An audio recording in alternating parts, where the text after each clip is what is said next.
Assalamualaikum warahmatullahi wabarakatuh. Hai semua, perkenalkan nama saya Nur Ainun Zakia Ritonga, NIM 0508 12 82 12 60 22 dari Proteksi Tanaman kelas B. Baik, di sini saya akan menjelaskan materi tentang pengenalan mikologi. Baik, di sini saya akan menjelaskan pengertian tentang mikologi. Mikologi berasal dari kata Yunani meches, artinya jamur, logos artinya ilmu. Jadi, mikologi merupakan ilmu yang mempelajari tentang jamur, fungi, atau biasa disebut dengan cendawan.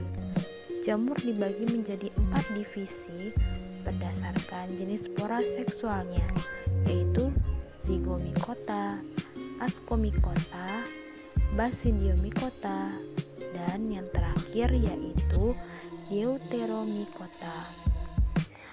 Oke, di sini saya akan membahas salah satu kelas jamur yaitu Ascomycota. Ascomycota sendiri mempunyai pengertian yaitu kelompok jamur yang terbesar yang hidup saprofit dan ada juga yang parasit. Ascomycota merupakan jamur yang menghasilkan ascospora sebagai spora seksual dan Conidiospora sebagai spora aseksualnya. Ascospora dihasilkan oleh struktur berbentuk kantuk yang disebut ascus. Sementara itu, Conidiospora dihasilkan dari ujung hifa yang khusus yang bernama conidiofor. Selanjutnya kita masuk ke ciri morfologi kelas Ascomycota. Ciri-ciri umum Ascomycota yaitu sebagai berikut. Yang pertama, tubuhnya itu ada yang uniseluler dan ada yang multiseluler. Kedua, memiliki hifa yang bersekat-sekat dan berinti banyak. Ketiga, hidupnya ada yang parasit, saprofit, dan ada yang bersimbiosis dengan lichenes. Kemudian selanjutnya kita masuk ke struktur tubuh jamur Ascomycota. Struktur tubuh dari Ascomycota memiliki bentuk tubuh buah yang kecil, bulat panjang, dan seperti mangkuk. Contoh Ascomycota yang memiliki tubuh buah adalah Morcella esculenta, tuber melanosporum, dan Saliria comosa. Namun, ada beberapa Ascomycota yang tidak memiliki tubuh buah. Contoh Ascomycota yang tidak memiliki tubuh buah adalah Myospora crassa. Selanjutnya, dari struktur tubuh pada Ascomycota, di materi ini juga ada reproduksi Ascomycota.